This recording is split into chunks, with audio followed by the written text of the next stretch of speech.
If you have ever been loved only on the condition that you look impressive to strangers, you already know how quiet that kind of cruelty can be. I did not cry when he said it. I just listened. Then I realized something that made my hands go cold. He did not call off the engagement because he wanted to leave.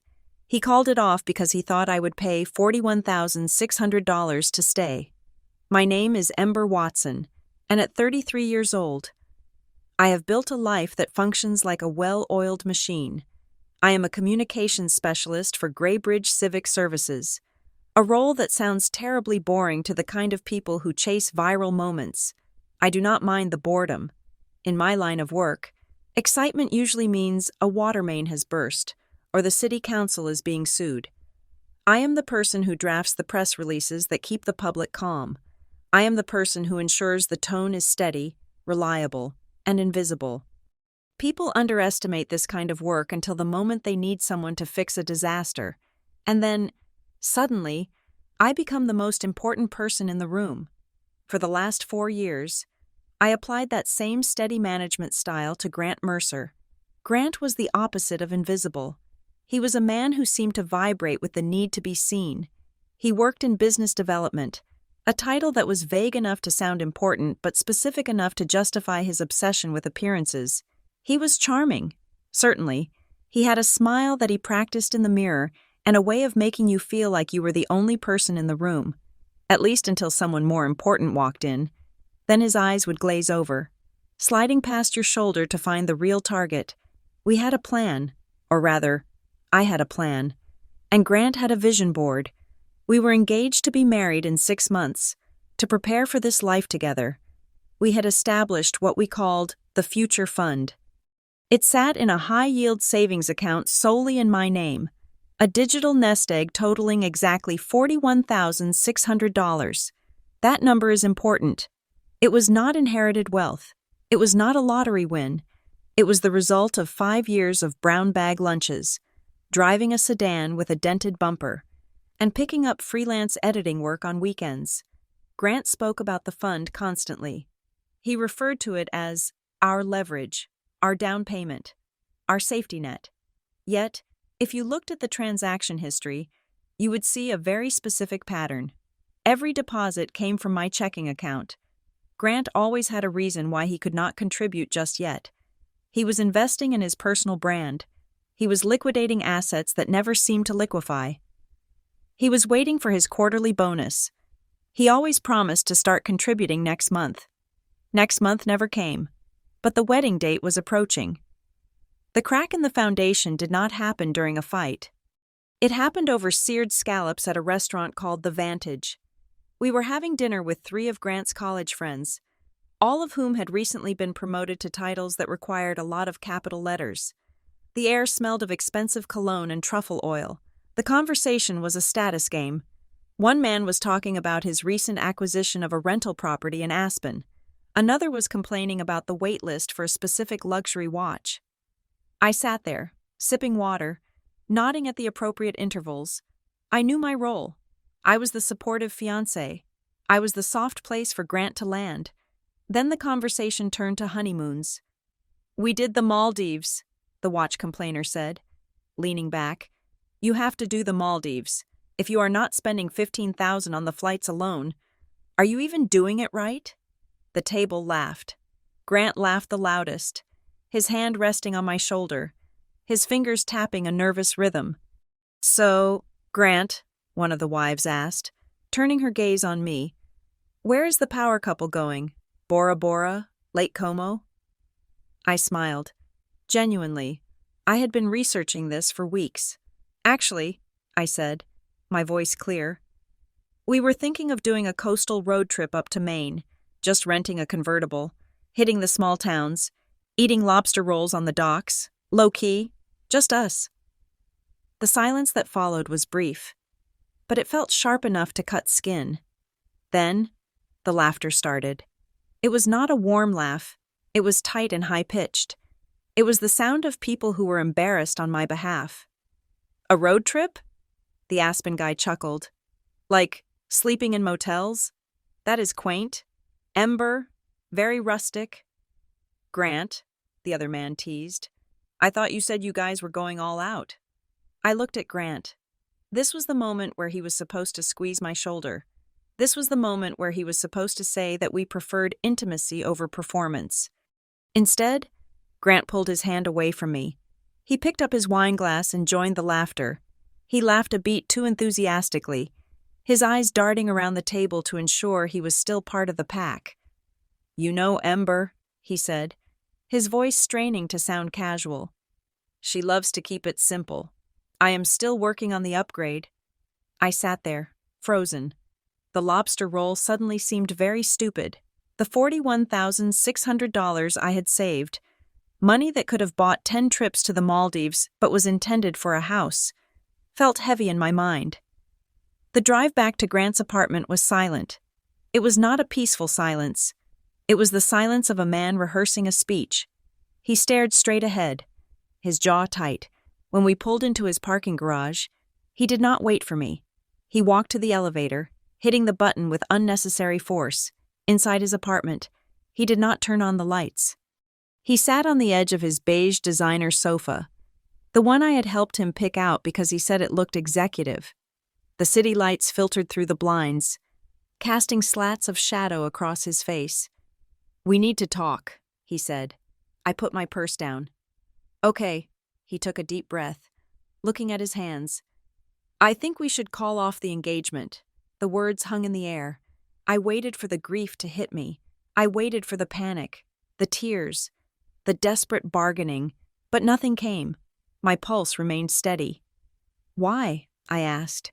He looked up, and for a second, the mask slipped. He looked annoyed. "Look at tonight. Ember. Look at that room. Those are my peers. Those are the people I need to be aligned with." "I do not understand," I said, though I was starting to. "My friends are marrying executives," he said, the words tumbling out fast now. "They are marrying VPs. They are marrying women who bring a certain network to the table. You don't—" He paused, waiting for me to crumble. When I didn't, he tried to soften the blow with the kind of fake praise you give an employee you are firing. "You are amazing, Ember, really. You are so organized, so supportive. It is not about love. It is about fit. You are happy with a road trip. You are happy with a civic job.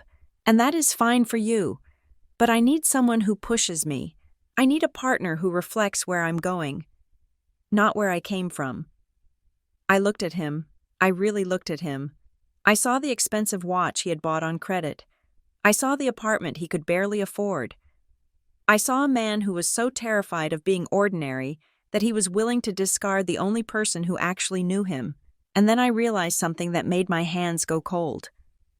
He did not call off the engagement because he wanted to leave. He called it off because he thought I would pay to stay. He thought I would beg. He thought I would offer to drain that $41,600 account to fund a trip to the Maldives just to prove I was worthy of him. He was not breaking up with me. He was negotiating. A strange sensation washed over me. It was relief. It felt like I'd been holding my breath for 4 years and finally exhaled. I felt like I had just stepped out of a room that was slowly shrinking, threatening to crush me against the walls. I reached into my pocket and pulled out the engagement ring. It was a solitaire, modest. Because Grant had said he wanted to save money for the wedding, I placed it gently on the coffee table. It made a small click against the glass. "Good luck, Grant," I said. He blinked, confusion rippling across his face. "Wait, that is it? You are just going to walk away?" "You made your values clear," I said. "I am just respecting them." I turned and walked to the door. "Ember," he called out, his voice taking on an edge of panic. "Do not be dramatic. We can talk about this. I am just saying we need to reevaluate our trajectory." I opened the door and stepped out into the hallway. I did not look back. I closed the door firmly behind me, cutting off his voice before he could rewrite the moment. I walked to the elevator, pressed the button, and for the first time in a long time, I checked the balance of my savings account on my phone. $41,600, and every single cent of it was mine. The sun came up the next morning, which felt like a personal affront. But I treated it as a command. I went to work. I drove the same route down the interstate, parked in the same designated spot at Graybridge Civic Services, and made my coffee in the break room exactly the way I had for 5 years. Routine is not just a habit when your life has been upended. It is the gravity that keeps you from floating off the surface of the earth. I sat at my desk and answered emails about municipal waste schedules and a zoning board meeting that had been rescheduled for the following Tuesday. My colleagues asked how the wedding planning was going. I told them fine. I lied without blinking. It was not a malicious lie. It was a protective measure. I was not ready to be the woman whose fiancé had left her for a better tax bracket. Not yet. During my lunch break, I closed my office door and logged into my banking app. I did not do it to stare at the balance with greed. I did not look at the number, $41,600, and think about what I could buy. I looked at it with recognition. That number was not a windfall. It was proof of discipline. It was 5 years of bringing leftovers to work. It was 5 years of saying no to happy hours and yes to overtime. It was a monument to every impulse I had denied myself for the sake of a shared future. Grant had called it our money so many times that I had almost started to believe him. But the bank knew better. The bank knew whose Social Security number was on the account. The bank knew whose direct deposits had fed the beast. Month after month, dollar after dollar, my phone buzzed on the desk. It had been 72 hours since I walked out of his apartment. I had expected silence, or perhaps, if I was being naive, an apology. The text message from Grant was short. It did not say, "I am sorry." It did not say, "I made a mistake." It read, "We need to talk about the money." I stared at the screen. A second message bubbled up immediately after. "It is only fair we discuss the division of assets. That fund was for us." The intention matters. The word fair sat there, glowing on the screen. It is a dangerous word. People use it when they want something they have not earned but feel they deserve. He was talking about intention as if it were a legal currency, as if his intention to contribute someday was equal to my action of contributing every single pay period. I did not reply. I did not argue. I did not type out a paragraph explaining the definition of theft. Instead, I felt a shift happen inside me. The sadness that had been hovering at the edges of my mind evaporated, replaced by a cold, sharp clarity. I shifted into fax mode. I turned back to my computer monitor. I downloaded the last 24 monthly statements. I created a new folder on my desktop, password protected, and labeled it simply Documentation. I opened the most recent statement and began to highlight every single deposit. January 15th, $500. Source, Ember Watson Payroll. December 15th, $500. Source, Ember Watson Payroll. November 15th, $500. Source, Ember Watson Payroll. It was a wall of my own name. Then, I saw something that made the hair on the back of my neck stand up. I was looking at the account overview page, the dashboard where you see all your accounts listed, the savings account, the one I had nicknamed the Future when I opened it. Had a new label. It now read, Mercer House DP. I blinked. I leaned closer to the screen. Mercer House DP. Down payment. I had not changed that nickname. I had not logged in for 3 days. My hands hovered over the keyboard. Grant did not have my passwords. We had never shared logins. I was too security conscious for that. But then I remembered, about 6 months ago, we were at dinner, and I had needed to transfer money to cover the bill because I had left my wallet in the car. I had handed him my phone to do it while I ran to the restroom. He must have added his Face ID, or he had seen me type the code. He had renamed my life savings after himself. Mercer House. Not our house, not Watson Mercer House, just Mercer. He had already mentally spent the money. He had already moved into the house that my discipline was supposed to buy. I felt a wave of nausea, but I swallowed it down. I immediately went to the security settings. I scrutinized the authorized devices list. There it was. iPhone 14 Pro, Grant. I clicked Remove Device so hard I thought I might crack the mouse. Then I changed the password. Then I changed the security questions. What is your mother's maiden name? I changed it to something he would never guess. A random string of characters that I wrote down in a physical notebook. As I was finishing the security lockdown, a notification popped up in my personal email inbox. Subject: Update to contract details. Lakeview Terrace Hall. My stomach dropped. Lakeview Terrace was our venue. We had put down a $4,000 deposit 6 months ago. I clicked the email open. Dear Ember, we received a request to update the date and contact information on your existing contract as discussed. We just need you to sign the attached addendum to finalize the transfer of the deposit credit to the new fall date in 2027. I picked up my desk phone. My hand was steady. I dialed the number for the venue. Events department. This is Sarah. A cheerful voice answered. Hi, Sarah. This is Ember Watson. I'm calling about the email I just received. Oh, hi, Ember. Yes, your fiancé called this morning. He was so charming. He explained that you two needed to push the date back a year due to a work relocation. He wanted to make sure we could hold the deposit credit for a future date, but he asked to switch the primary contact to his email address so he could handle the admin for you. I closed my eyes for a second. He was not trying to cancel the wedding to get his half of the deposit back, because he had not paid half. He was trying to keep the deposit. He was trying to preserve the $4,000 I had paid so he could use it for a future event, maybe a party, maybe a wedding to someone else. He was trying to inherit my deposit. Sarah, I said, my voice low and very professional. Grant is not authorized to make changes to this contract. If you look at the agreement, who is the primary signatory? There was a pause, the sound of typing. You are Ember? And who paid the deposit? It looks like a check from Ember Watson. Correct. Please do not change the date. Please do not change the contact info. In fact, I am formally requesting a cancellation of the event.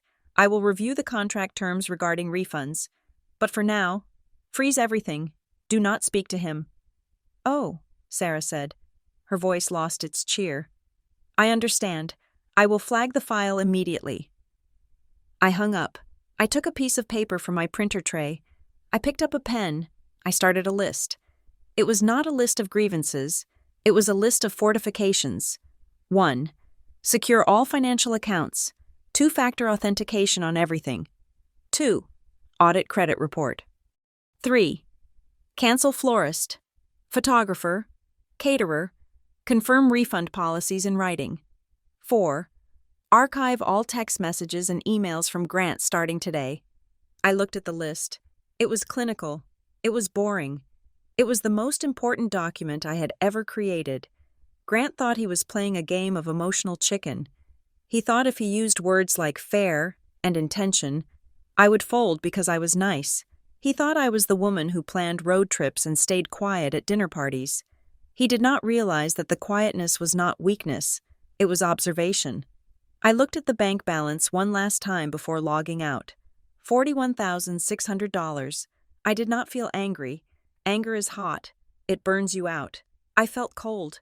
I felt efficient. I felt awake. The dismantling of a wedding is surprisingly similar to the liquidation of a failed business. There are contracts to review, assets to divide, and a distinct lack of sentimentality when you are the one holding the spreadsheet. I spent the next 2 days systematically erasing the event that was supposed to define my future. I called the florist first. She was kind, offering a softness I did not need. I told her simply that plans had changed. I requested a refund of the deposit. She processed it minus a 10% administrative fee. I did not argue. I watched the credit hit my account 3 hours later. The photographer was harder. He was an artist who felt personally invested in our narrative. He wanted to know if we were just postponing. He suggested we keep the credit on file for a family shoot later down the road. I told him there would be no family. I told him I needed the cash return, as per Clause 4, Section B of his own contract. He sighed. The sound of a man who hates paperwork. But he agreed. The venue, however, was where the real friction lived. After my call with Sarah, the manager, I received a formal follow-up email. The contract for Lakeview Terrace Hall listed both Grant Mercer and Ember Watson as the clients. While I had paid every single cent of the $4,000 deposit, the legal language required both parties to consent to a full cancellation if the refund was to be issued. It was a trap. If I demanded the full refund, they would need Grant's signature. Grant would never sign. He would hold that signature hostage. He would use it to force a conversation, a meeting, or perhaps a concession. He would keep the date alive, just to keep a tether attached to me. I looked at the numbers. If I canceled unilaterally, without his signature, I would be breaking the contract terms for a full refund. However, there was a clause for voluntary forfeiture. If I walked away and forfeited 30% of the deposit, I could terminate the agreement instantly without the secondary signature. 30% of $4,000 is $1,200. $1,200 is a lot of money. It is 2 months of groceries. It is a new transmission. But as I sat there in my quiet apartment, I did the mental math of a different kind of economy. What was the price of a clean break? What was the cost of never having to email Grant Mercer again about table settings? I authorized the forfeiture. I typed out the email, attached a digital signature, and instructed them to refund the remaining $2,800 to the original form of payment immediately. I paid $1,200 to make Grant disappear from my calendar. It was the best money I had ever spent. My phone began to light up shortly after the venue sent the confirmation. Grant had been CC'd on the cancellation receipt. The texts arrived in a staccato rhythm, vibrating against the wood of my coffee table. You are being incredibly cold. This is immature. You are making decisions for both of us without consultation. The venue manager knows my firm. You are embarrassing me. That was the line that made me pause. You are embarrassing me. He did not say I was hurting him. He did not say he missed me. He did not say he was sorry for making me feel small. He said I was embarrassing him. To Grant, the tragedy was not the end of a 4-year relationship. The tragedy was that a venue manager might think he lost control of his fiancé. Reputation was the real injury. I did not reply. I archived the thread. 2 hours later, my intercom buzzed. I knew it was him. Grant does not just show up. He makes an arrival. I looked at the security camera feed. He was standing in the lobby, wearing his negotiation suit, a charcoal gray number he usually reserved for closing clients who were on the fence. He looked calm. He looked reasonable. If you did not know he was there to salvage his access to my savings account, you might have thought he was a concerned neighbor. I let him up. Not because I wanted to, but because I knew he would not leave until he felt he had delivered his closing argument. I opened my apartment door but did not step back to let him in. I stood in the frame, my hand on the doorknob, creating a physical boundary. Ember, he said. His voice was modulated, smooth. He looked at me with a practiced expression of weary patience. We need to stop this. You are reacting emotionally. I am reacting financially, I said. There is a difference. You canceled the venue, he said, stepping closer. Do you know how that looks? I had people asking about the date. I have a reputation to maintain. Then you should have paid the deposit, I said. He sighed, pinching the bridge of his nose. See, this is what I mean. You are making this transactional. Relationships are about partnership. We are partners. Ember. Partners do not cut and run when things get complex. They handle things. Together. He was framing it as a partnership problem. He was trying to invoke the rules of a game he had already flipped over the moment he insulted me in front of his friends. He wanted the benefits of a partnership. The shared funds, the social cover, the administrative labor, without the requirement of mutual respect. I looked at him, really looked at him. I saw the calculation in his eyes. He was not looking for a wife. He was looking for a staff member who paid her own salary. Grant, I said, my voice steady. This stopped being a partnership when you made my job a punchline. The silence that followed was heavy. His face changed. It was not a look of heartbreak. It was not a look of regret. It was the look of a man who realizes his credit card has been declined. The charm evaporated. The the weary patience vanished. What remained was something sharper, harder. He straightened his spine. He adjusted his cuffs. He looked past me, into the apartment he used to treat as a waiting room, and then back at my face. "You think you are being smart," he said.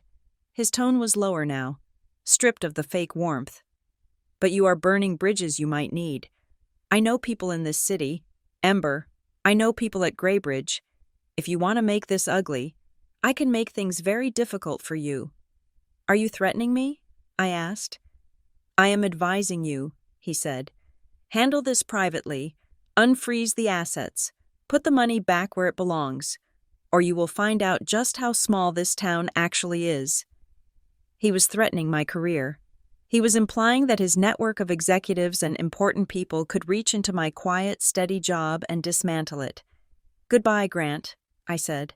I closed the door. I did not slam it. I clicked it shut with precision. I turned the deadbolt. I engaged the chain.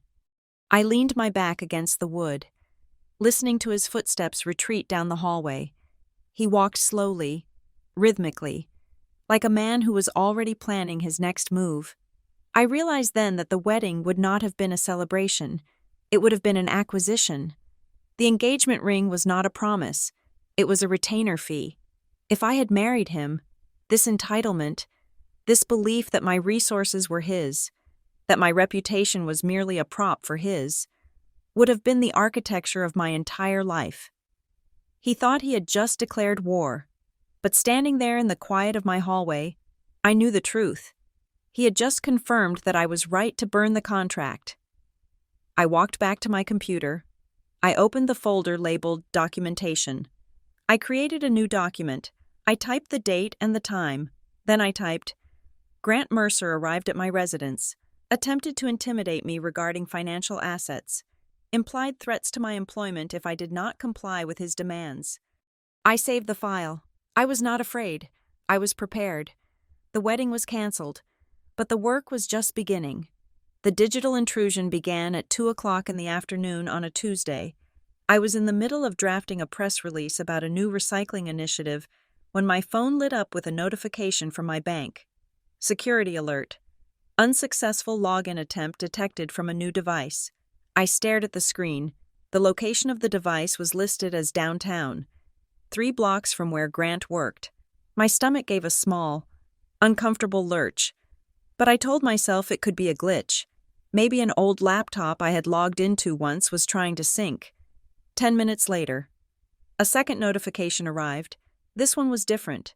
It was not a warning. It was a verification request. Action required. A request has been made to add a trusted user to your primary savings account. Please input the 6-digit code to authorize access. My hands went still over my keyboard. A trusted user. That is banking terminology for someone who can view balances, make transfers, and effectively co-own the funds. Someone was not just trying to peek through the window. They were trying to cut a key to the front door. I did not wait. I grabbed my purse, told my supervisor I had a personal emergency, and walked straight to my car. I drove to the main branch of my bank. The one with the heavy glass doors and the smell of sanitized carpet. I needed to see a human being. I needed walls and security guards and a person who could look me in the eye and tell me my life was still mine. I sat across from a banker named David. He was young, soft-spoken, and efficient. I explained the situation calmly. I told him I had recently ended an engagement and suspected unauthorized access attempts. David nodded, typing rapidly. "Okay, Ms. Watson, I can see the activity here." There were 3 failed password attempts in the last hour, followed by a request to modify the account permissions via the mobile app. "Lock it down," I said. "I want to change everything. Passwords, PINs, verbal security phrases. I want 2-step verification on every single transaction, even if I am buying a stick of gum." "We can do that," David said. He continued typing, his brow furrowing slightly. He paused. "Ms. Watson, do you recognize this secondary email address connected to your online profile?" He turned the monitor toward me. I leaned in. It was an email address that looked like mine. Ember, Watson, finance@gmail.com, but it was not mine. I have never used that domain. No, I said, my voice cold. I did not create that. It was added to the profile 4 months ago, David said quietly. 4 months ago. We were still happily engaged. We were looking at floral arrangements. And while I was picking out centerpieces, Grant had apparently created a shadow email address, linked it to my profile, and set himself up to intercept notifications. He had been preparing for a takeover long before he called off the wedding. I left the bank with a new account number and a sense of violation that felt physical, like I had been mugged without anyone touching me.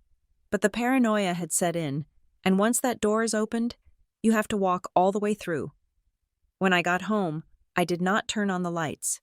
I sat at my kitchen table and opened my laptop. I navigated to the credit bureau website. I had not checked my credit report in a year because I had no reason to. My score was excellent. My history was boring. I paid the fee to download the full report. I scrolled past the student loans I had paid off, past the car lease, and then I stopped. Under the section labeled Recent Inquiries, there was a hard pull from a credit card issuer I did not bank with.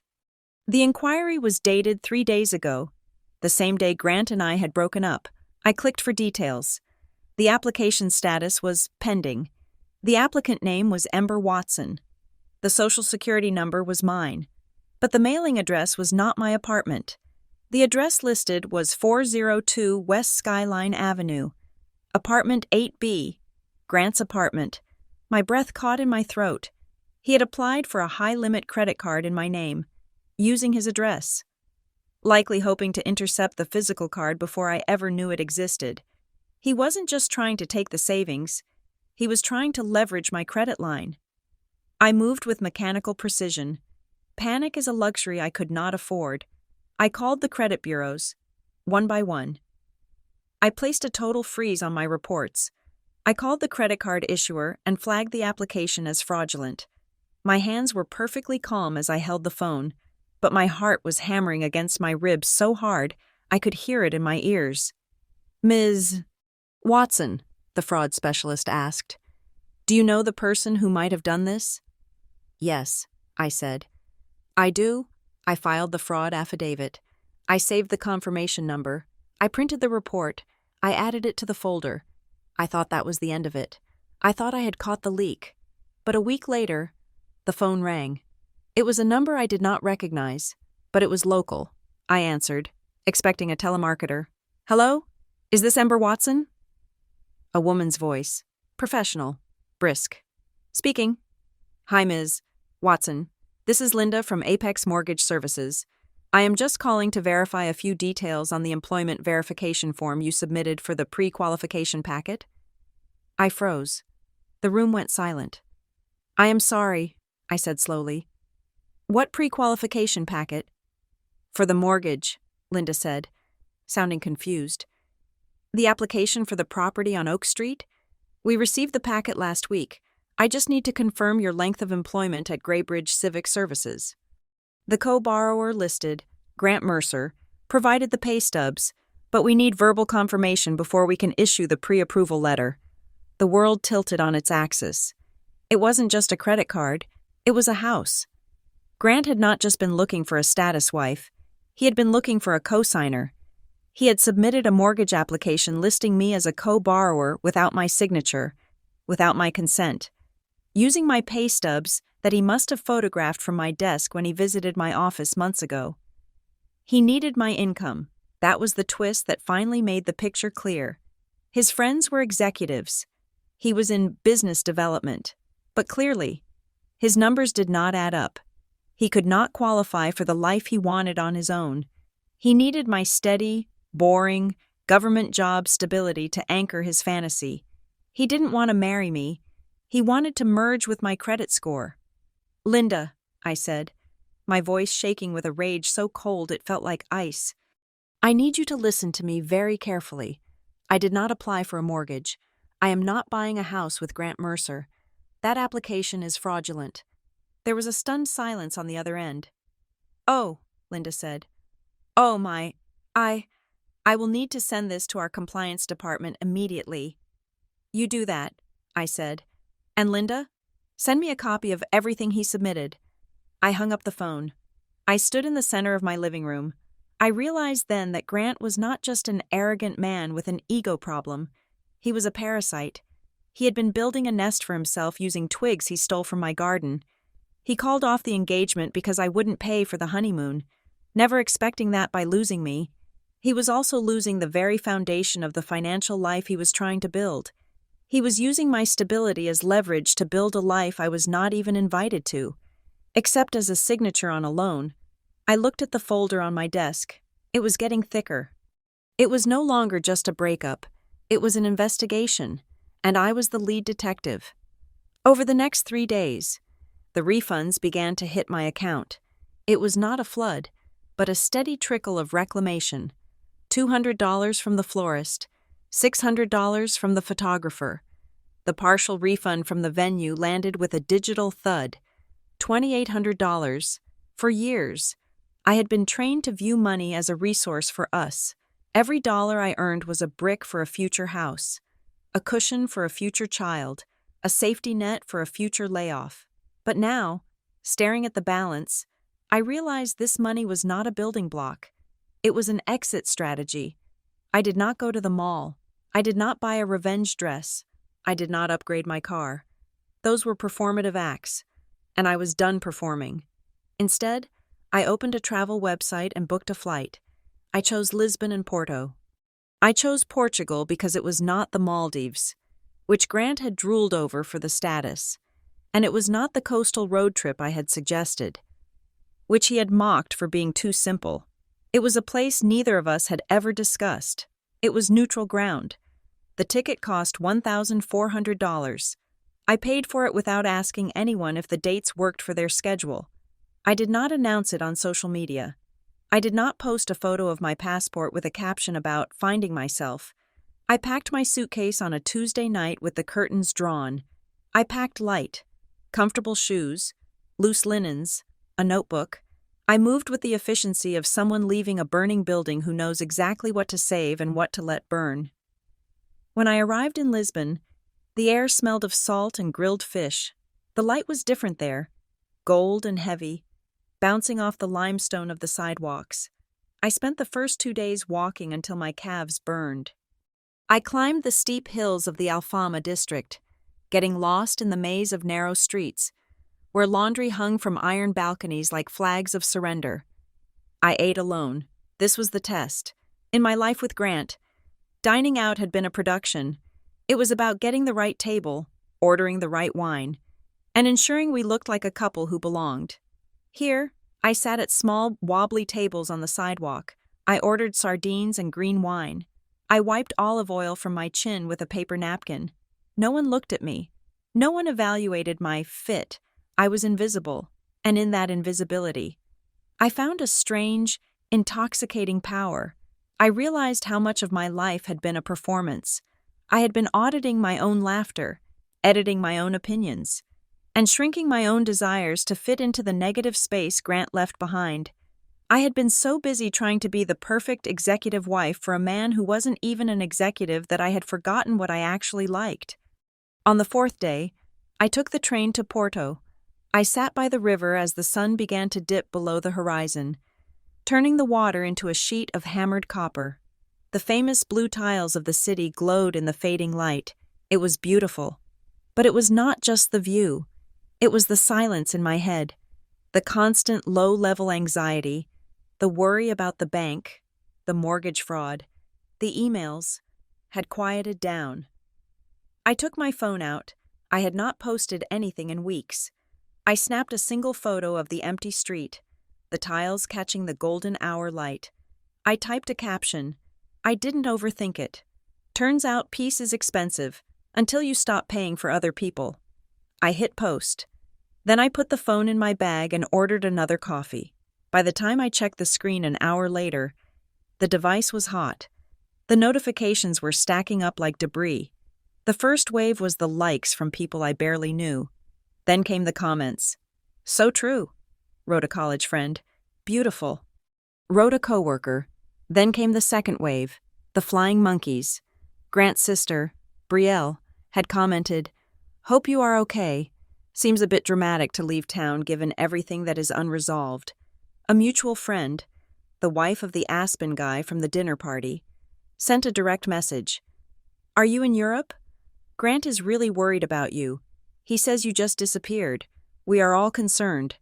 I stared at the word, concerned. They were not concerned when Grant was mocking me at dinner. They were not concerned when he was spending my savings in his head. They were only concerned now that I had stopped playing my role. Then, the text from Grant appeared. "So you are punishing me now? You run off to Europe while I am here trying to clean up the mess you made with the venue? This is incredibly selfish. Ember, but I guess that is the point. You want to hurt me." He was doing it again. He was centering himself. My joy was a weapon against him. My distance was a punishment for him. My silence was an attack on him. I felt a familiar urge to reply. I wanted to type, "I am not punishing you. I am escaping your fraud." I wanted to send him a screenshot of the mortgage application. I wanted to defend myself. But then I looked at the river. The water was moving steadily. Indifferent to the city around it, I understood the trap. Responding keeps you tethered. If I argued, I was still in the relationship. If I explained, I was still seeking his validation. I did not reply. I did not delete the post. I simply muted the notifications. I blocked Brielle. I restricted the mutual friends. I put the phone back in my bag and ordered a pastry. I ate it slowly, tasting the cinnamon and the cream, refusing to let the digital noise ruin the physical reality of the sugar on my tongue. When I flew back to the States 3 days later, I was different. I was not fixed. You do not fix 4 years of manipulation in a week. But I was grounded. My hands stopped shaking when I thought about him. The fear of his threats had diminished. I had seen a world where Grant Mercer did not exist, and the world was just fine. I took an Uber from the airport to my apartment. I unpacked my suitcase. I started a load of laundry. I checked my email to see if the lawyer had sent the draft we discussed. That was when I saw a message from a neighbor.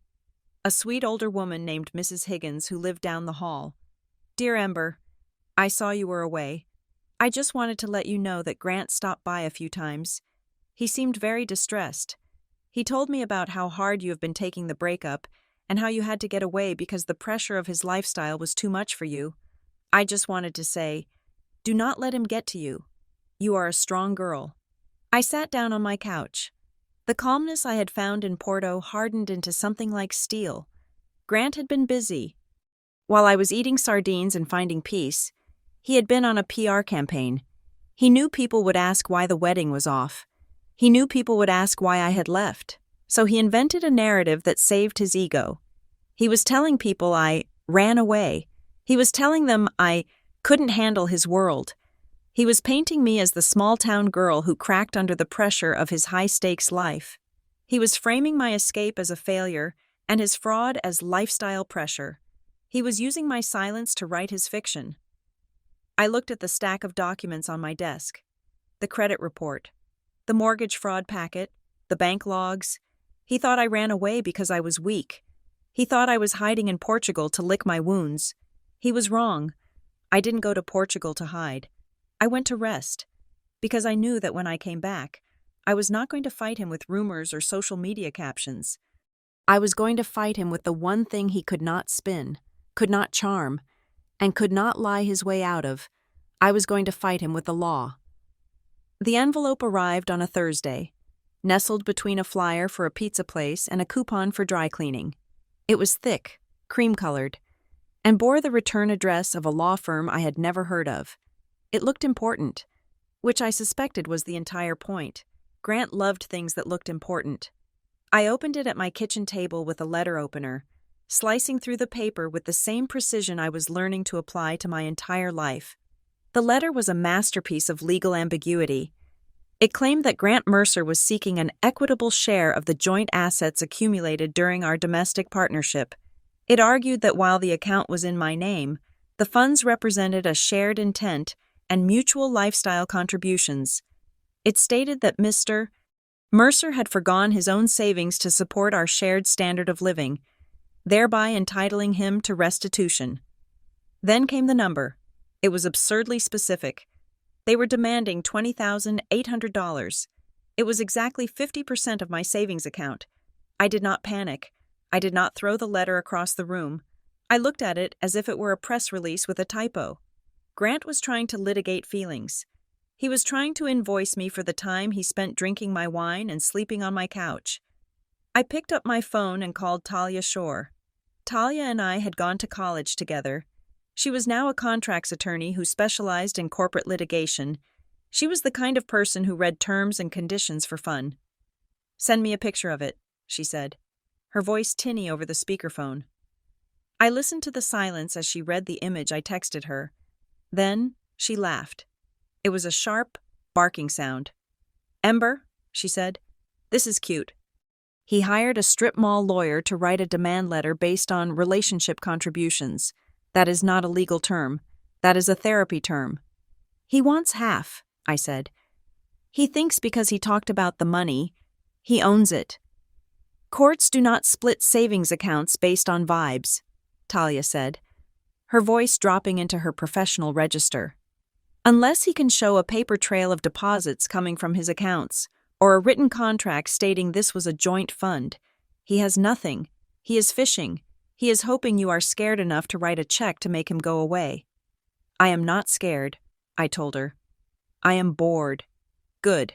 Bored wins cases. Let's draft a response." We spent the next hour constructing a reply that was less of a letter and more of a wall. We did not use emotional language. We did not mention the engagement or the heartbreak. We simply attached the exhibits. Exhibit A. The last 5 years of deposit history, showing every single cent originating from my payroll. Exhibit B. The bank's terms of service regarding sole ownership. Exhibit C. The security log showing an unauthorized attempt to change the account nickname to Mercer House and the subsequent lockout. We concluded with a single sentence. Any further attempts to claim ownership of these funds will be met with a countersuit for attempted financial fraud. We sent it via certified mail. Silence followed. It lasted for 3 days. I went to work. I did my job. I thought perhaps the wall had held. I was wrong. Grant did not stop. He just changed targets. On Tuesday morning, I was summoned to the Human Resources Director's office. This was unusual. Graybridge Civic Services is a bureaucratic machine. Meetings are scheduled weeks in advance. To be called in immediately meant something was wrong. The HR director, a man named Mr. Henderson, who usually spent his time organizing retirement parties, looked uncomfortable. He gestured for me to sit. "Ember," he said, shifting a stack of papers on his desk. "We received an anonymous email this morning. Normally, we disregard unsigned complaints, but the nature of this one requires us to have a conversation." He slid a printed email across the desk. The subject line read, "Concern regarding misuse of funds by communications staff." The body of the email was vague but damaging. It claimed that an employee, unnamed but described by my exact job title, had been living beyond her means and soliciting funds from partners under false pretenses. It implied that my personal financial ethics were compromised and suggested that the city should audit my expense reports. It did not sound like Grant. It sounded like Grant trying to sound like a whistleblower. My heart hammered against my ribs, but my face remained still. This was his escalation. If he could not touch the money, he would touch the source of the money. He was willing to burn my professional reputation to the ground just to see me choke on the smoke. "Mr. Henderson," I said, my voice steady, "I assume you have checked my expense reports?" "We have," he said. "They are clean. Every receipt is accounted for. And I assume you know I am currently going through a contentious separation involving a financial dispute?" Mr. Henderson blinked. I did not know that." I reached into my bag and pulled out a binder. I had started carrying it everywhere. I opened it to the section labeled Harassment.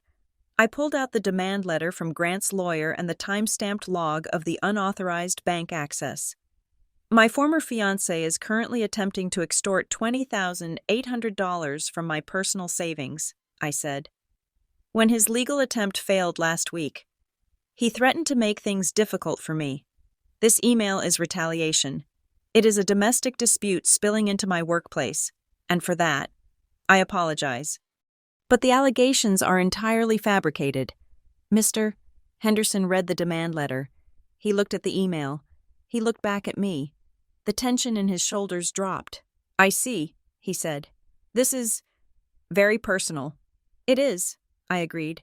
And I am handling it legally. I can provide a letter from my attorney if you need it for the file. That won't be necessary, he said, sliding the anonymous email into the shredder pile. I am sorry you had to deal with this. Ember, we consider this matter closed. I walked out of his office with my head high, but my hands were shaking. I went to the bathroom and splashed cold water on my face. HR had cleared me, but the lesson was clear. Grant was not going to stop. He did not care if I lost my job. In fact, he probably wanted me to lose it. If I was vulnerable, if I was broke, I might come back, or at least, I would suffer. I realized then that this was not just a bad breakup. This was a siege. When I got back to my desk, my phone buzzed. It was not Grant. It was the fraud department at the mortgage company, the one Linda had called from the week before. Ms. Watson? Linda's voice was serious. I am following up on the documentation you requested regarding the unauthorized application. Yes, I said. Did you cancel it? We flagged it, she said. But during our internal review, we found something else. The signature on the co-borrower affidavit. It looks like a trace, and the date on the employment verification form doesn't match the date on the pay stubs provided. It looks like the dates were digitally altered. I closed my eyes. What does that mean, Linda? It means this isn't just an application error, she said. This is forgery. We are required by federal law to report suspicious activity reports for mortgage fraud. We are flagging the file. But I need to tell you, if his name is on the application and he submitted altered documents, this is moving into criminal territory. I stared at the gray carpet of my cubicle.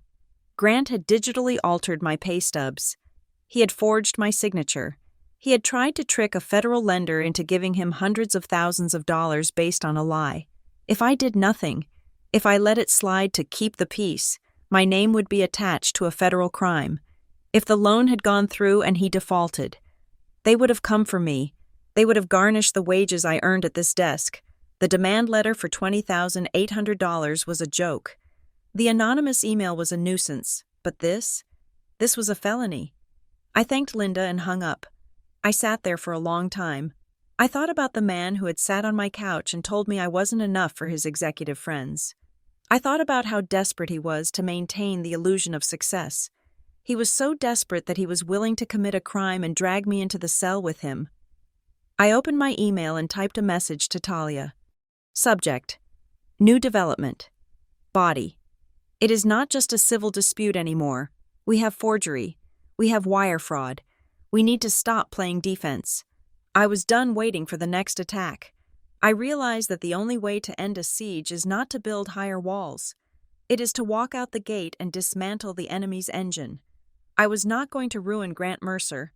I was simply going to hand him the consequences he had been dodging for his entire life. The annual Graybridge Community Gala is the kind of event where attendance is mandatory if you work in civic services and voluntary if you want to be seen as a pillar of the city. It is a room full of bad wine, chicken dinners, and forced smiles. I was there because my boss expected me to manage the press line. I was standing near the silent auction table, checking my watch, when the air pressure in the room seemed to drop. I did not need to turn around to know he was there.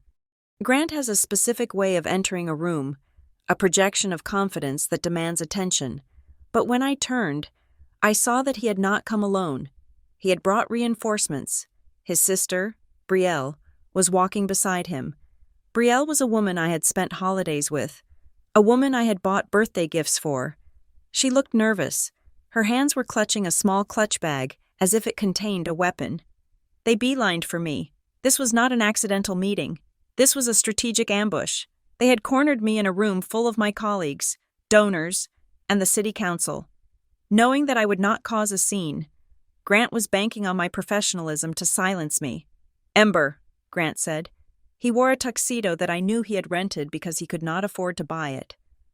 He smiled, but it was tight. "We need a moment. I am working, Grant," I said, stepping back slightly to maintain the perimeter I had established in my mind. "Please, Ember," Brielle chimed in. Her voice was low, pleading. "We just want to talk. We just want fairness." I looked at Brielle. She had clearly been coached. Grant had spun a narrative where he was the victim of a vindictive ex-fiancé who was hoarding assets. "There is nothing to talk about," I said. "My lawyer sent a response to your demand letter. If you have issues, address them to her." "Don't be like that," Brielle whispered, glancing around to make sure no one was listening. "He is devastated. You are ruining his life over money. We just want his share returned. It is only right. Do not be the person who kicks someone when they are down." I felt a flash of heat, but I kept my posture steady. I refused to perform anger for their benefit. I refused to be the hysterical woman they wanted me to be. "His share," I repeated calmly. "I never wanted it to get this ugly," Grant said, stepping in with his practiced smooth voice. "I never said you weren't enough, Ember. You are twisting everything. I just said we had different goals. I supported you emotionally for 4 years. That has value." He was trying to rewrite history in real time. He was trying to gaslight me in a ballroom while a string quartet played Vivaldi. I looked him dead in the eye. "You stood in your living room," I said, my voice low and lethal, "and you told me that your friends are marrying executives. You told me that I do not bring the right network to the table. You told me it was about fit." Brielle flinched. She looked at Grant. "You said that?" Grant's jaw tightened. "She is taking it out of context." "The context was clear," I continued, keeping my eyes on him.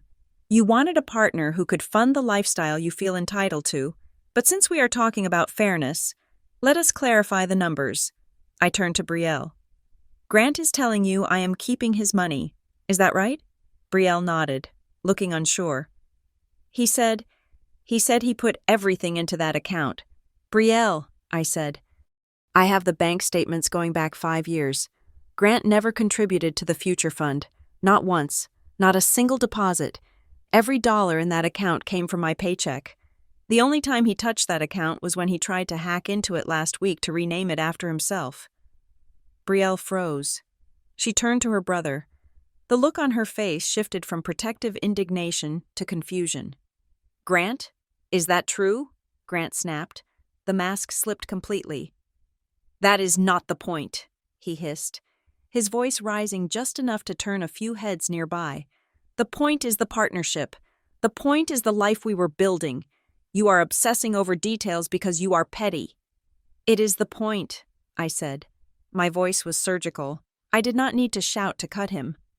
"You wanted executive optics on a teacher's budget, and you wanted me to pay the difference." The color drained from his face. I had struck the one nerve that mattered. I had exposed his poverty. Not his financial poverty, but the poverty of his character. I had said the quiet part out loud, that he was a man playing dress-up with someone else's wallet. He stepped closer. He invaded my personal space, looming over me in a way that was meant to be intimidating. He lowered his voice to a growl. "If you push this," he said, "if you keep trying to humiliate me, you will regret it. I know things. Ember, I can make you look very bad." He was still careful. He was smiling as he said it, so to anyone watching from 10 feet away, it looked like an intense conversation between ex-lovers. But I heard the threat. "I am not the one who should be worried about reputation," I said. I turned and walked away. I did not look back at Brielle. I did not look back to see if he was chasing me. I walked straight to the exit, past the silent auction, past the champagne tower, and out into the cool night air. My heart was racing, but my hands were steady. I had stood my ground. I had told the truth. I got into my car and locked the doors. I sat there for a moment, waiting for the adrenaline to fade. My phone buzzed in my purse. I assumed it was a text from him, another threat, another gaslighting attempt. I almost ignored it, but the screen lit up with an email notification. It was not from Grant. It was from a real estate agency. Subject: Purchase Agreement. Countersigned copy. I frowned. I had not bought anything. I unlocked my phone and opened the email. Attached was a 20-page PDF. It was a purchase agreement for a townhouse in a development called The Heights. I knew the place. It was brand new, expensive, and completely out of my price range. I scrolled down to the signature page. There, at the bottom, was the line for Buyer 1. It was signed by Grant Mercer, and right below it, on the line for Buyer 2/co-buyer, was a name typed in block letters, Ember Watson, and next to it was a signature that looked terrifyingly like mine. I felt the blood drain from my face. This was not just a mortgage application. This was a purchase agreement. This was a binding contract. He had not just applied for the loan. He had used the fraudulent pre-approval to make an offer. He had forged my signature on a document to buy a property I had never seen, committing me to a debt of $600,000. The date on the signature was 2 days ago.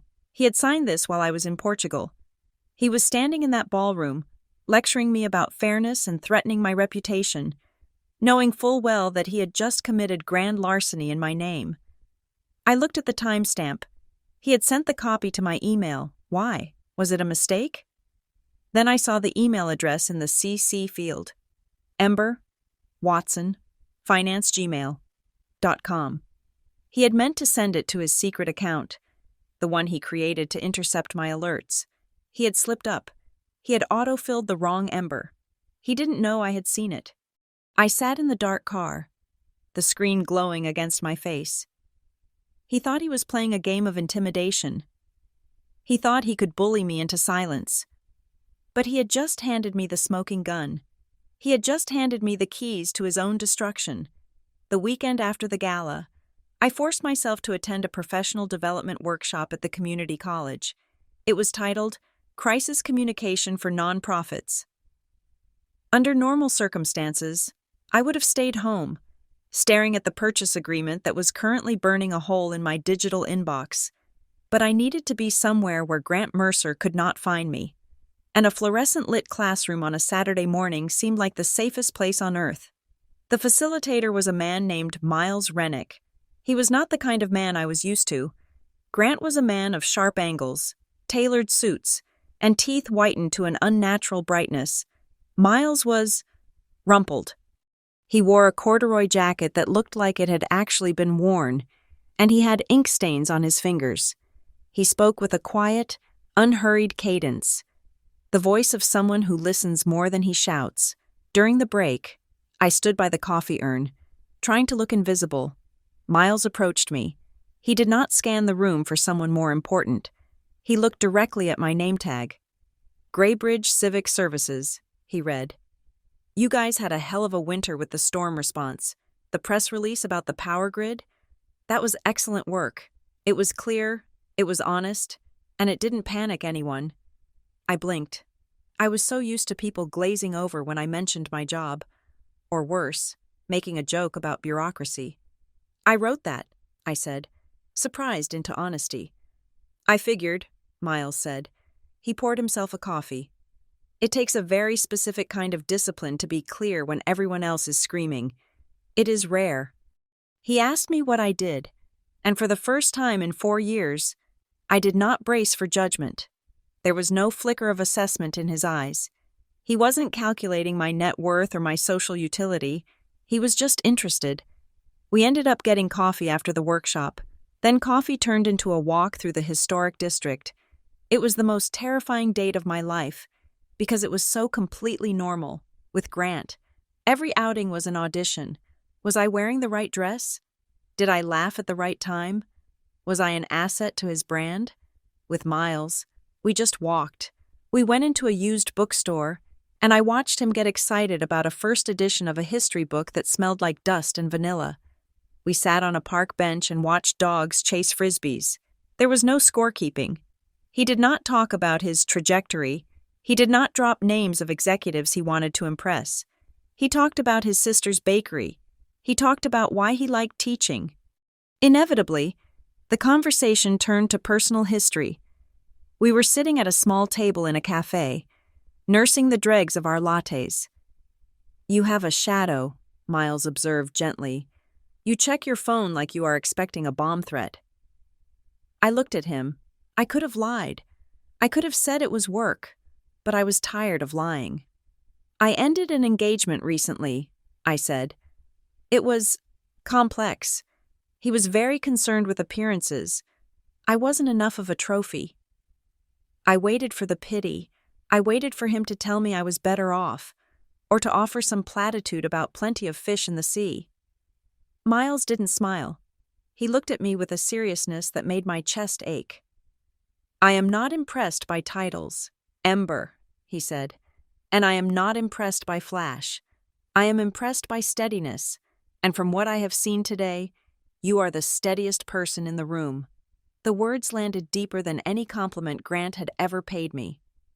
Grant had praised my appearance when it suited him. Miles praised my character. I started seeing Miles regularly. I kept it quiet. I did not tell my coworkers. I certainly did not post about it. This wasn't secrecy. It was protection. My life with Grant had been a public performance, open for critique. My life with Miles was a private garden, and I was terrified Grant would find a way to trample it if he knew the gate was open. But the ghost of my former life refused to stay buried. On a Tuesday afternoon, my phone rang. It was an unfamiliar number. "Ms. Watson?" a chipper female voice asked. "This is Karen from the Heights Realty Group. I am just calling to confirm your appointment for the final walkthrough on Thursday." I stopped typing. The office sounds around me, the hum of the printer, the chatter of the interns, faded into a dull roar. "I am sorry," I said, my voice tight. "What walkthrough?" "For the townhouse," Karen said, her cheer faltering slightly. "Mr. Mercer called yesterday. He said you were having second thoughts about the layout, but that you were coming around. He wanted to bring you in for one last look before the closing next week. He said you were just nervous." My hand gripped the phone so hard my knuckles turned white.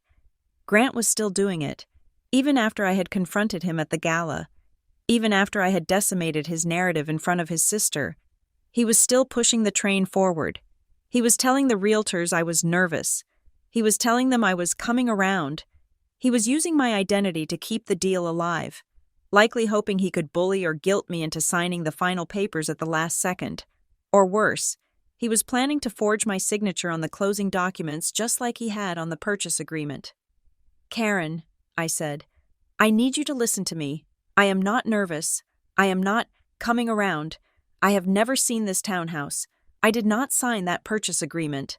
There was a long silence on the other end. "But," Karen sounded bewildered. "We have a signed contract. We have your pre-approval letter. Mr. Mercer said." "Mr. Mercer is lying," I cut in. "And if you proceed with this closing, you will be party to a fraudulent transaction. I am not coming to a walkthrough. I am contacting my lawyer." I hung up. I sat there, staring at the black screen of my phone. I felt a cold fury rising in my throat. It was different from the anger I had felt before. This was clarity. Grant was not going to stop. He was like a gambler chasing a loss, doubling down on the lie because the truth was too expensive to face. He needed that house. He needed the status, and he was willing to drag me into financial ruin to get it. If that deal closed, I would be on the hook for a mortgage I couldn't afford, legally bound to a man who saw me as an ATM with a pulse. I thought about Miles. I thought about the way he looked at me, like I was a person, not a prop. I thought about the peace I had found in Portugal. Grant was trying to steal that peace. He was trying to mortgage my future to pay for his ego. I opened my laptop. I pulled up the email with the forged purchase agreement. I pulled up the bank logs. I pulled up the affidavit from the mortgage lender regarding the altered pay stubs. I had been playing defense. I had been trying to block him, to cancel things, to quietly disengage. But you cannot quietly disengage from a parasite. You have to remove it. I picked up my phone and called Talia. "Do we have enough?" I asked without preamble. "For a civil suit?" Talia asked. "Yes, we have plenty." "No," I said. "I mean for the other thing, the fraud, the identity theft, the forgery." Talia paused. I could hear her tapping a pen against her desk. "Ember, if we go that route, there is no going back. Once we file those police reports, once we send that evidence to the lender's fraud department, his career is over. He could go to jail." I looked out the window of my office. I saw the city skyline, the building standing tall and steady against the gray sky. "He tried to buy a house with my name 2 days after I told him to leave me alone," I said. "He is not going to stop until he is stopped." "Okay," Talia said. "Then let's stop him." I hung up. I did not feel guilty. I felt like I was finally balancing the ledger. I prepared the cleanest revenge I had ever executed. It wasn't a scene. It wasn't a drink thrown in a face. It was a truth that read like a receipt. I was going to give Grant Mercer exactly what he wanted, a life defined by his actions. The file we sent to the mortgage company was not thick, but it was dense. It contained the kind of paperwork that ruins lives, not because it is malicious, but because it is true. Talia and I had compiled the affidavit of identity theft, the side-by-side comparison of my real signature versus the shaky forgery on the purchase agreement, and the pay stubs Grant had digitally altered. When I dropped the envelope into the overnight mailbox, I did not feel a sense of triumph. I felt like a mechanic tightening the last bolt on a machine designed to crush something very specifically. The reaction was almost immediate. Apex Mortgage Services did not send a polite email this time. They opened a formal internal fraud review. This is not a customer service process. It is a legal one. When a lender suspects that an applicant has falsified federal documents, they do not just reject the loan. They start turning over rocks. Suddenly, Grant's polished world began to crack. It started quietly. I received a text from the wife of the Aspen guy, a woman who had previously looked at me like I was the help. "Hey, Ember. Weird question. Grant used our mortgage broker for the townhouse deal at the Heights. The broker just called us asking if we knew anything about the income verification documents Grant submitted. Is everything okay? We do not want our names attached to anything messy." They did not care if I was okay. They did not care that my identity had been stolen. They cared that their referral might blow back on their own credit standing. The elite circle Grant had tried so hard to infiltrate was not loyal. It was merely adjacent. And the moment the smell of impropriety wafted in their direction, they scattered like birds. The investigation unearthed more than just bad paperwork. It unearthed the timeline of Grant's ambition. I ran into a mutual acquaintance, a woman named Sarah who worked in real estate. While I was grabbing lunch near the courthouse, she looked uncomfortable when she saw me, but gossip is a powerful force. "I heard about the breakup," she said, eyeing my salad. "Honestly, it is probably for the best. I always thought it was weird how he was talking about that townhouse at the Heights last October." I paused, my fork hovering halfway to my mouth. "October?" I asked. "We got engaged in December." "Yeah," Sarah said, oblivious to the bomb she had just dropped.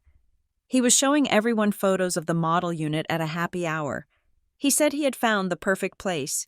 He just needed to secure the financing partner to close the deal. I assumed he meant an investor. The air left my lungs. He had not proposed because he wanted to marry me. He had proposed because he had found a house he couldn't afford, and he needed a second income to qualify for the mortgage. I was not the bride. I was the financing partner. The ring on my finger had been nothing more than a retainer fee to secure my credit score. The dominoes continued to fall. With the mortgage company asking questions, the scrutiny bled into his professional life. I learned through the grapevine, because in a city this size, there are no secrets, that Grant was not the high-flying business development manager he claimed to be. He was on a performance improvement plan. He had missed his quotas for 3 consecutive quarters. He had been hiding it, dressing up in his rented suits and buying drinks he couldn't afford. All while his career was hanging by a thread. The house, the executive wife, the status dinners. It was all a desperate attempt to project a success that did not exist. The status dinners stopped. The invitations dried up. People who live by appearances are terrified of failure, and Grant now reeked of it. Then, he showed up. He did not come to my apartment this time. He waited for me outside my office building. He looked different. The arrogance was gone, replaced by a slump in his shoulders that looked almost genuine. He was not wearing a tie. "Ember," he said. His voice was soft, stripped of the modulation he used for audiences. "Can we talk? Just for a minute." I stopped, but I did not step closer. "What do you want, Grant?" "I made mistakes," he said. He looked at the pavement. "I got in over my head. The pressure. You don't understand what it is like. I was just trying to build something for us. I took shortcuts. I know that." He looked up, his eyes wide and pleading. It was a good performance. It was the face of a man who wants you to believe he is a victim of his own good intentions. "I can fix it," he said. "But I need you to stop the investigation with the lender. If they pursue this fraud claim, I lose everything. My license, my job. We can settle this privately. I will sign whatever you want regarding the house. Just withdraw the fraud complaint." I looked at him, and I finally saw the bottom of the well. There was no water there, only mud. "Privately," I repeated. "Yes," he said, stepping forward eagerly. "We keep it between us. No lawyers, no banks. We just walk away." I realized what privately meant. It meant I would withdraw the evidence of his crime. And in exchange, he would graciously allow me to not pay for a house I never bought.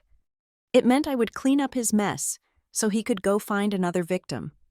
"I cannot withdraw the complaint, Grant," I said. "It is out of my hands. It is an internal review. You didn't just lie to me, you lied to a federal lender." His face hardened instantly. The soft, apologetic ex-fiancé vanished. "You are enjoying this," he spat. "You want to see me ruined. I don't care about you enough to ruin you." I said, "I just want my name off your disasters." I walked away. He shouted something after me, but the traffic swallowed his voice. That night, Miles came over. He did not ask for details. He did not offer to go beat Grant up. He simply brought takeout from the Thai place I liked and sat with me on the floor while I sorted through the mail. "You look like you're waiting for the other shoe to drop," Miles said, handing me a container of pad thai. "He is desperate," I said. "Desperate people don't just go away." "Then we will be ready," Miles said. He didn't say, "I will save you."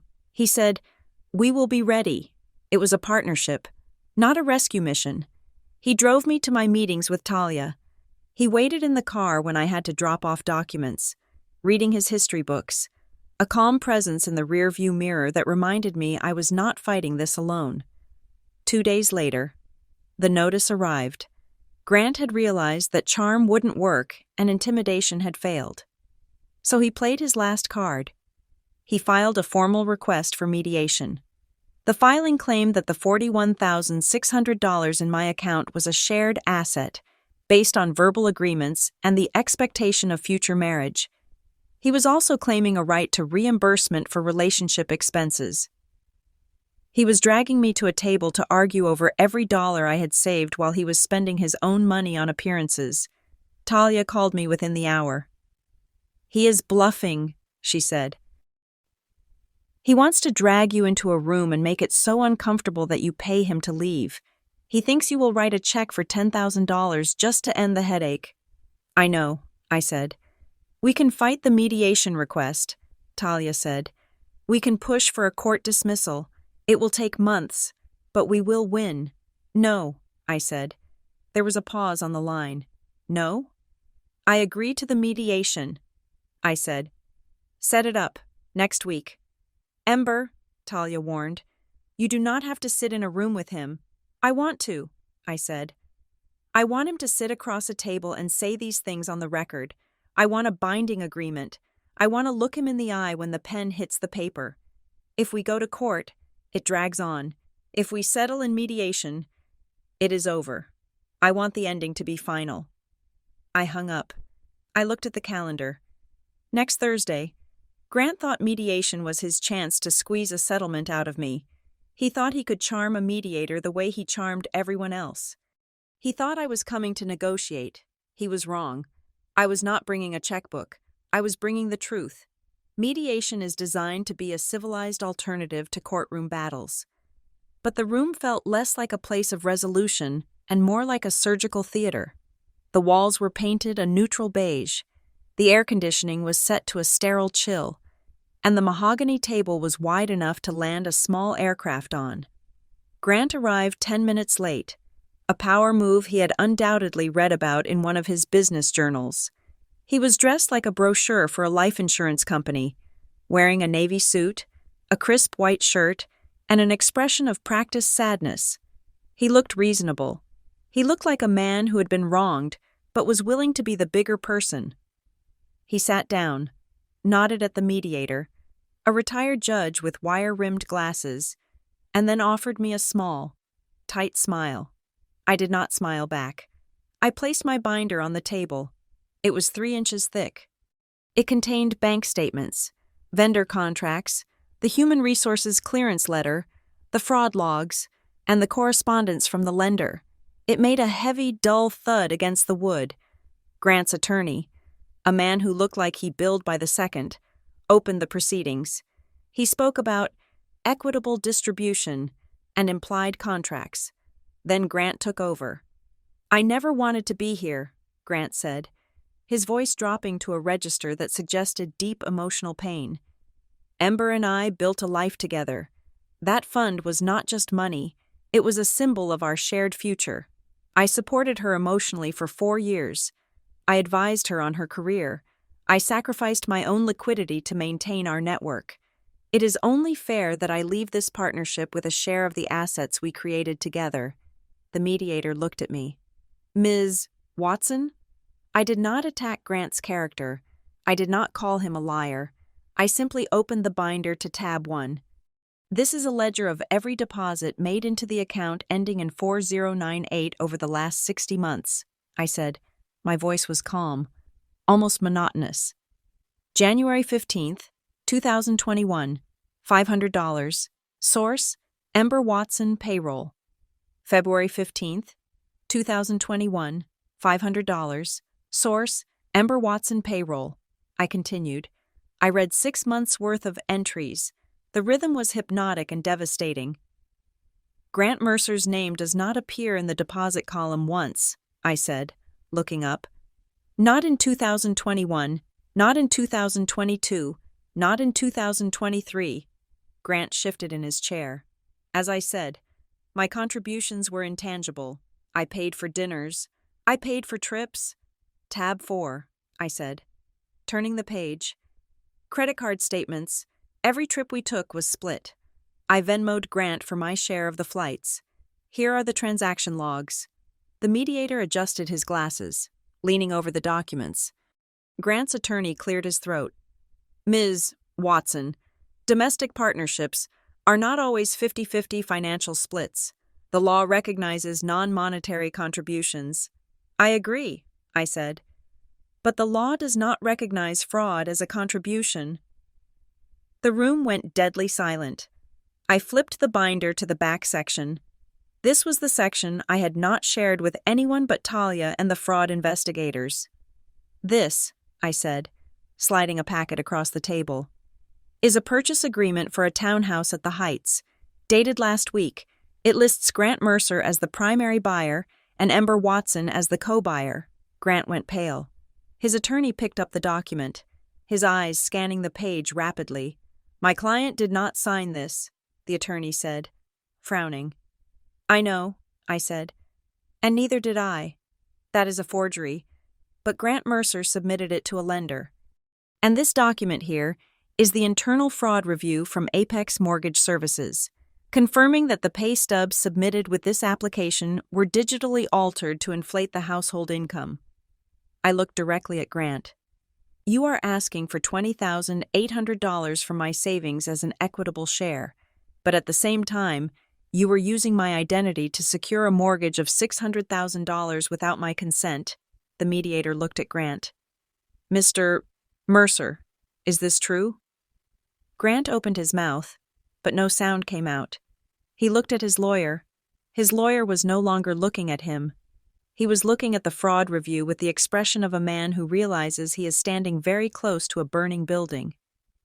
We may want to take a recess, the attorney said, his voice tight. I have one more thing, I said. I pulled out my phone. I placed it in the center of the table. Grant claims we had a verbal agreement that the money was his, I said. But this is a voicemail he left me 4 months ago, when he first started looking at the townhouse, before we were even engaged. I pressed play. Grant's voice filled the silent room. It was casual, dismissive, the voice he used when he was talking to his boys. Hey man. Yeah. I am going to lock down the unit. I just need to get Ember's W-2s to get the pre-approval across the line. She doesn't need to be on the deed. I just need her income on paper to get approved. Once I close, I will figure it out.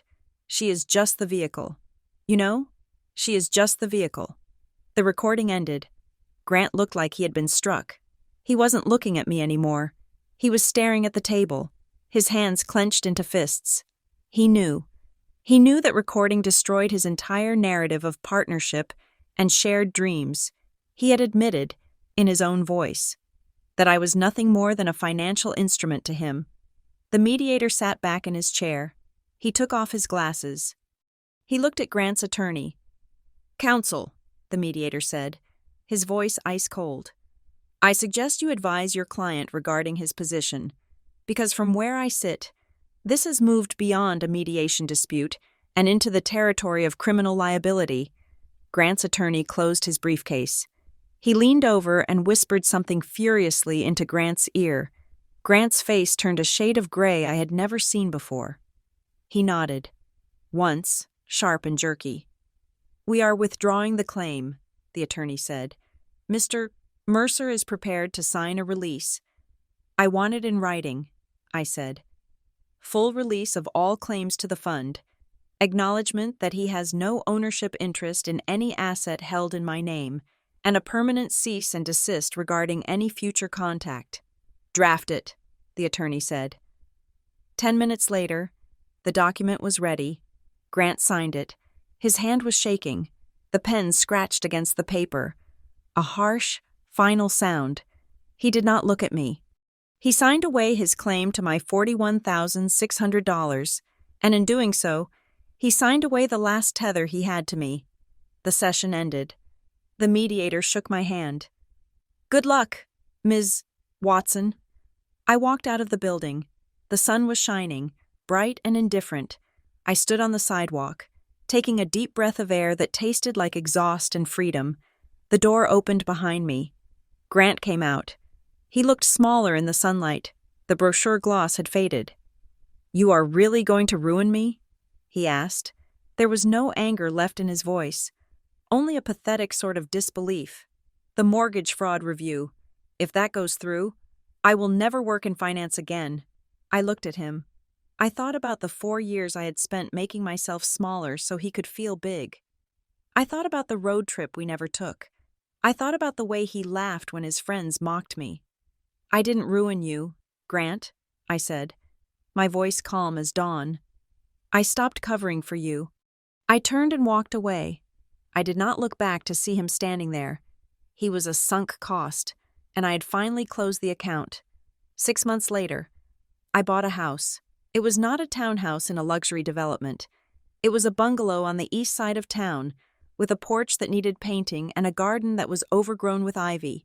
It cost $320,000. I put down a deposit of $45,000, my original savings plus the interest I had earned since the breakup. I signed the papers alone. My hand did not shake. The first night in the house, Miles came over. We sat on the floor of the empty living room. eating pizza from a cardboard box. The windows were open, letting in the cool evening breeze. "It is a good house," Miles said, looking around at the peeling wallpaper. "It is mine," I said. He smiled. He reached over and took my hand. He did not try to promise me a renovation. He did not try to tell me how much the property value would increase. He just held my hand. I realized then that the best revenge was not the look on Grant's face in the mediation room. It was not the fraud investigation that was currently dismantling his career. The real revenge was this quiet moment. It was the fact that I was sitting in a home I had bought with my own discipline, holding the hand of a man who liked me for my steadiness, not my credit score. I had built a life where no one needed me to audition for love, and that, finally, was enough. Thank you so much for listening to my story. I would love to know where you are tuning in from. So please comment your location below so we can connect and share our thoughts. If you enjoyed this story, please subscribe to the Morgan Revenge Stories channel, like this video, and smash that like button to help this story reach even more people.